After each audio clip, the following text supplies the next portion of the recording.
Suasana yang tadinya sangat riang gembira seketika berubah menjadi gundah.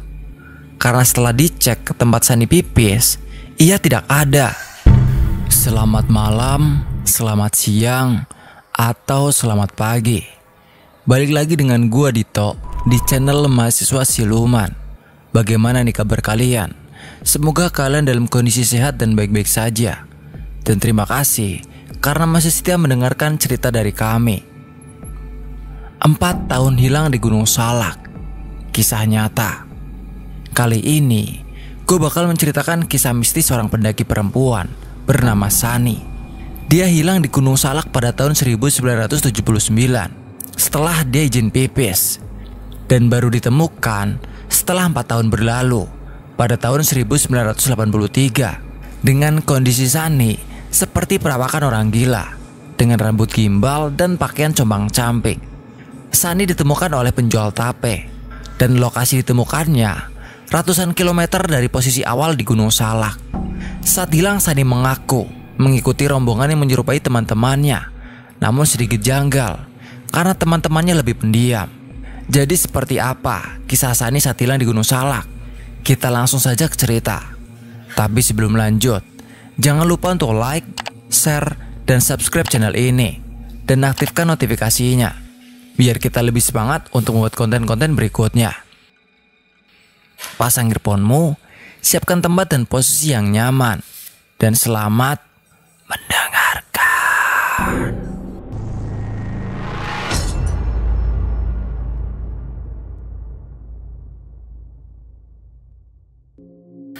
Sunny, akibat bungkus pembalut yang bolong. Kisah nyata. Sunny adalah seorang mahasiswi yang naik Gunung Salak bersama rombongan mahasiswanya. Dia diklaim menghilang saat perjalanan turun dari puncak setelah izin pipis. Tim SAR, warga, keluarga maupun pihak kepolisian ikut mencari, namun tak ada titik terang. Yang ada hanya tetesan darah di sekitar ia izin untuk pipis. Darah itu diklaim darah haidnya Sunny karena teman pendakiannya menegur kalau plastik bungkus pembalutnya bocor di saat Sunny mau pipis. "San, itu darah haidmu," tegur mahasiswi saat mau pipis di pinggir jalur bawah pohon besar. "Oh iya, kantong plastiknya kayaknya bocor deh," jawab Sunny. Teman Sunny yang pipis kembali duluan ke rombongan, dan Sunny yang terakhir karena harus buka tas untuk cari kantong plastik buat bungkus pembalutnya. Tapi Sunny tak pernah kembali. Hanya sepersekian detik hal di luar nalar itu terjadi. Sunny menghilang bak ditelan bumi. 1983, warga Pagelaran, Tanggeng dan Cibinong Cianjur Selatan digembarkan dengan kabar ada perempuan yang keluar dari batu.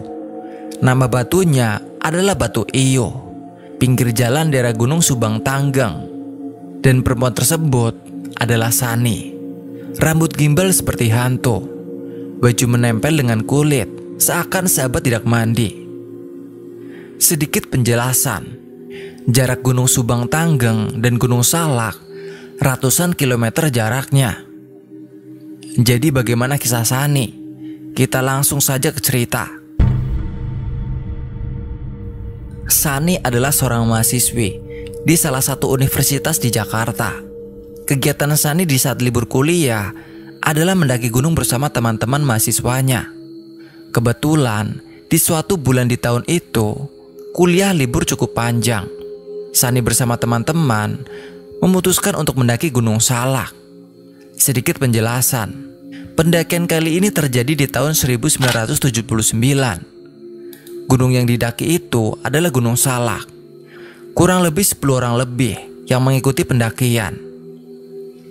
Kamis pagi semua orang sudah berkumpul. Persiapan dan perlengkapan juga sudah lengkap. Rombongan berangkat dari Jakarta. Kita skip cerita perjalanan dari Jakarta hingga sampai puncak gunung, karena tidak ada kejadian yang aneh. Semua berjalan lancar. Semua rombongan riang gembira menikmati perjalanan. Rombongan menginap 2 malam di atas puncak. Dan Sabtu pagi semua rombongan memutuskan untuk turun. Setelah semua di-packing kembali, rombongan pun turun. Tapi di saat mau turun, Sani datang bulan. "Saya head, turunnya santai aja ya," pinta Sani kepada rombongan sebelum turun gunung. "Lah, bukannya kamu bilang minggu kemarin udah beres headnya?" ucap Nia. "Kecapean kali," jawab rombongan lainnya. "Kamu bawa pembalut kan?" tanya teman yang lain. "Bawa dong," jawab Sani. Setelah obrolan sesaat, rombongan pun turun dengan hati riang gembira. Brik, aku belet pipis nih," ucap salah satu rombongan perempuan. "Iya, aku juga sama, pingin pipis," saut Sani. Dan mereka berdua pun pipis di samping jalur bawah pohon yang cukup besar. Tapi di saat Sani mau pipis, "San, bocor itu," ucap Nia. Karena Nia melihat ada bercak darah di celananya Sani. "Enggak ah," jawab Sani. "Itu ada darah, juga yang netes di daun dan tanah loh," ucap Nia. "Yang bocor bungkus pembalut," jawab Sani setelah melihat belakang ranselnya. "Jangan jorok dong," ujar Nia. Setelah obrolan itu, Nia kembali ke rombongan dan Sani yang terakhir karena harus buka ransel untuk ganti bungkus pembalut yang bocor. Hanya sepersekian detik, Sani menghilang dan tak pernah kembali. Padahal jarak ia pipis hanya beberapa meter dari rombongan. Suasana yang tadinya sangat riang gembira seketika berubah menjadi gundah. Karena setelah dicek ke tempat Sani pipis, ia tidak ada. Rombongan berusaha mencari sekeliling tempat di sekitar Sani pipis, namun tidak ada. "Kamu yakin tadi Sani pipis di sini?" tanya salah satu rombongan kepada Nia. "Yakin. Tadi Sani dengan saya pipis di sini. Saya tegur karena bungkus pembalutnya bocor. Tuh lihat, ada bercak darah di tanah dan daun," jelas Nia. Dan diputuskanlah sebagian rombongan untuk turun untuk meminta bantuan warga, tim SAR, pihak kepolisian, dan keluarganya Sani. Kita tinggalkan sejenak semua pihak yang sedang dilanda kepanikan dan berpindah ke sudut pandang Sani. Setelah bungkus pembalutnya bocor diganti dengan yang baru, Sani kembali ke tempat di mana rombongannya menunggu. "Lama bener sih pipisnya," ucap salah satu rombongan sambil pada berdiri dan langsung melanjutkan perjalanan turun. "Iya maaf, tadi saya cari bungkus buat pembalut dulu," ucap Sani. Rombongan yang tadinya istirahat sejenak kini bangun dari duduk dan melanjutkan perjalanan turun. "Darah haidmu bisa mengundang makhluk astral loh," ucap salah satu rombongan. "Is, ngobrolinnya di bawah aja kan bisa," jawab Sani sedikit kesal. "Hehehe." Senyuman manis keluar dari rombongan yang berucap. Ada sedikit keanehan dari rombongan yang turun sekarang. Suasana yang begitu gembira menikmati keindahan alam berubah menjadi sunyi, sepi. Bahkan Sani yang sesekali bernyanyi pun setelah ditetap semua rombongan menjadi ikut diam. "Kalian ini kenapa sih? Gak seperti biasanya?" tanya Sani. Tak ada jawaban, hanya gilingan kepala saja dengan raut muka datar. "Nia, kenapa sih? Ada apa?" tanya Sani kembali kepada Nia yang berada di depannya. "Bisa diem gak? Berisik," jawab Nia datar. "Mungkin pada capek kali ya," bisik Sani dalam hati. Cuaca di gunung tak bisa ditebak. Langit cerah di hari itu tiba-tiba mendung dan rintik hujan mulai turun. Tanpa ada kesepakatan, ketua rombongan berhenti dan langsung buka tenda kembali. Setelah 4 tenda jadi, hujan turun sangat deras. Perkiraan saat buka tenda lagi masih setengah perjalanan turun. Tapi sampai sore hari, hujan tak kunjung reda. Akhirnya rombongan kembali menginap di Gunung Salak. Tak ada kejadian janggal ataupun aneh.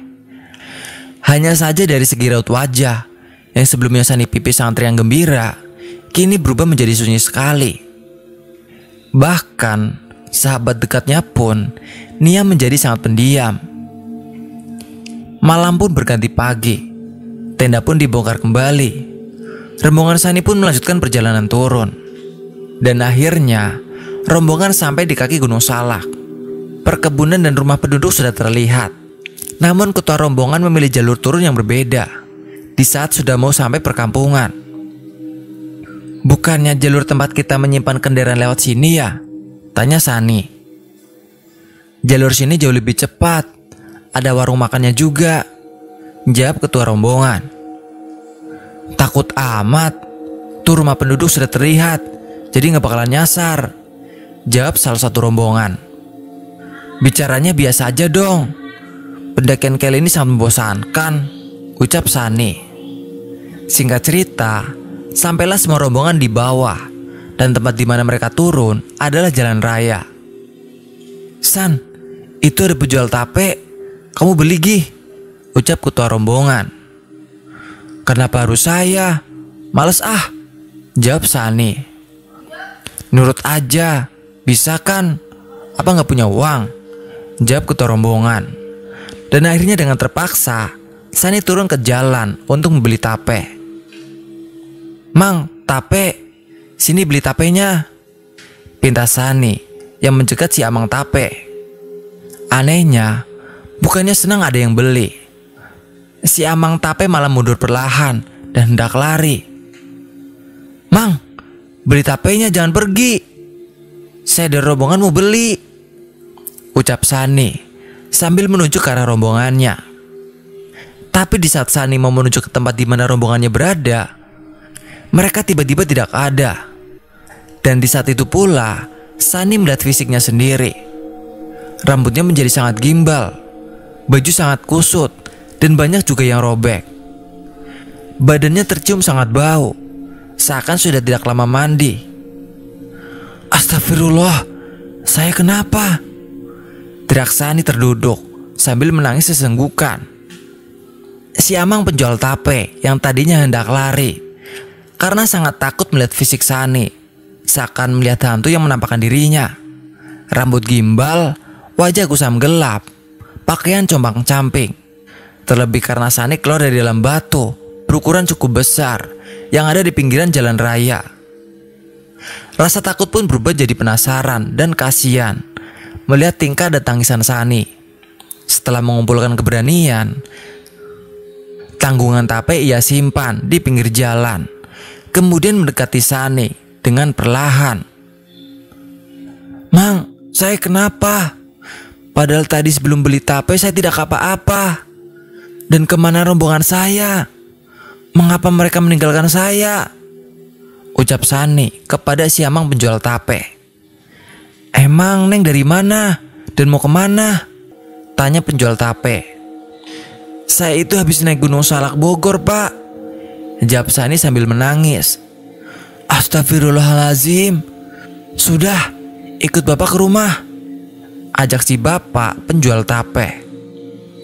Penjual tape kaget mendengar jawaban Sani yang naik Gunung Salak Bogor, dan turunnya itu keluar dari dalam batu yang berada di Gunung Subang Tanggeng, Cianjur Selatan, yang jaraknya itu sangat jauh, bisa berminggu-minggu jaraknya kalau jalan kaki dari Bogor. Mendengar jawaban dari Sani, si Amang penjual tape langsung bisa menyimpulkan bahwa perempuan yang hampir menyerupai hantu di hadapannya itu telah diganggu karena ulah makhluk astral. "Ayo ikut Bapak pulang, Neng. Kita bersihkan dulu badanmu. Nanti ceritanya di rumah saja," pinta bapak penjual tape. Tanpa banyak pikir, Sani pun ikut pulang bersama bapak penjual tape. Tapi baru dia melangkah, Sani tiba-tiba pingsan. "Neng, bangun Neng, sadar, sadar Neng." Bapak penjual tape pun berusaha menyadarkan Sani yang tak sadarkan diri. Tapi Sani tak kunjung sadar. Dan akhirnya Sani pun digendong ke rumah bapak penjual tape. Sepanjang jalan banyak warga yang bertanya, "Mang, bawa siapa? Kok kayak hantu?" tegur salah satu warga. "Awewe dibawa kerot, lain jurik. Bijin lagi dina jero batu iyuh," jelas singkat bapak penjual tape. Yang artinya, perempuan yang dibawa makhluk astral, bukan hantu. Keluarnya juga dari dalam batu iyuh. Setelah mendengar penjelasan bapak penjual tape, banyak warga yang ikut mengantar ke rumahnya. Singkat cerita, sampailah Sani di rumahnya penjual tape. Dan banyak warga juga yang ikut mengantar karena penasaran. "Nyi, cepet mandiin si Eneng, bersihkan seluruh badannya," ucap bapak penjual tape kepada istrinya. Tambah banyak pertanyaan, istrinya nurut, dibantu beberapa warga lainnya untuk membersihkan tubuh Sani. Banyak sekali pertanyaan yang terlontar, tapi Sani hanya diam. Singkat cerita, Sani sudah bersih, cantik manis seperti sedia kala. Dan si bapak penjual tape memanggil Pak Ustadz di kampung untuk minta didoakan. Karena Sani sepertinya orang yang masih linglung. Sani pun didoakan. Anehnya saat sedang didoakan, Sani langsung tak sadarkan diri. Biarkan dia tidur. Lama sekali dia berjalan hingga akhirnya dilepaskan. Jangan bangunkan dia sebelum bangun sendiri. Kurang lebih 2-3 hari dia bisa tertidur, jelas Pak Ustadz. Dan benar saja, 3 hari 3 malam Sani tidur dengan nyenyaknya. Bapak penjual tape beserta keluarganya tidak berani membangunkan.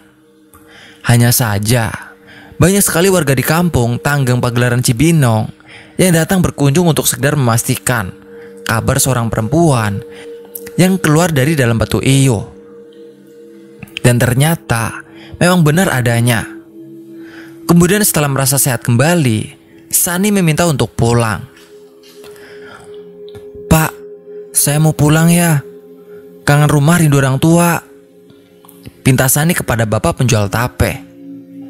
"Kalau masih sakit istirahat dulu, jangan maksain Neng," jawab bapak penjual tape. "Insya Allah Sani sekarang sudah sehat kok." "Kalau ke Jakarta dari sini naik apa ya Pak?" tanya Sani. "Lebih baik bapak anterin pulang aja ya. Takut kenapa-napa di jalan lagi," jawab bapak. "Iya Neng, sama bapak aja dianterin pulangnya. Ntar gak sampai-sampai lagi seperti kejadian kemarin. Ngeri ibu mah denger ceritanya juga. Neng turun Gunung Salak cuman 2 hari loh kemarin. Nyatanya sampai bertahun-tahun," ucap istri bapak yang ikut nimbrung pembicaraan. Dan setelah tahu semua ceritanya dari awal hingga akhir dari Sani. "Iya, anterin aja sama bapak. Tapi Sani takut ngerepotin Pak," jawab Sani. "Bapak gak bakal keberatan kok Neng," jawab istri bapak. "Iya Neng, kalau memang sudah sehat mah, hayu bapak anter pulang sampai rumah," jawab bapak. Singkat cerita, Sani dianterin pulang sama bapak ke Jakarta, naik kendaraan umum. Hingga akhirnya tiba di Jakarta, dan tiba pula di rumahnya Sani. Betapa kagetnya si bapak melihat rumahnya Sani yang sangat mewah dan megah. "Neng, bener ini rumah Neng? Nggak salah kan?" tanya bapak ragu, seakan tak percaya melihat rumahnya yang sangat mewah di hadapannya. Jauh berbeda dengan rumah bapak yang beralaskan tanah dan dindingnya dari anyaman bambu. "Bener kok Pak, ini rumah Sani. Mari masuk Pak," ucap Sani sambil mengajak bapak masuk ke dalam rumahnya. "Pah, Mah, Sani pulang," teriak Sani di depan pintu, langsung masuk ke dalam rumah. Semua orang rumah terkejut mendengar suara yang telah lama hilang. Dan betapa bahagianya ayah dan ibunya Sani saat melihat orang yang sangat disayanginya kembali pulang. "Sani," peluk dan cium ibu Sani. Tangis bahagia keluar dari matanya. "Kamu kemana aja nak? Ibu rindu," tanya ibunya. "Saya juga rindu Bu," jawab Sani.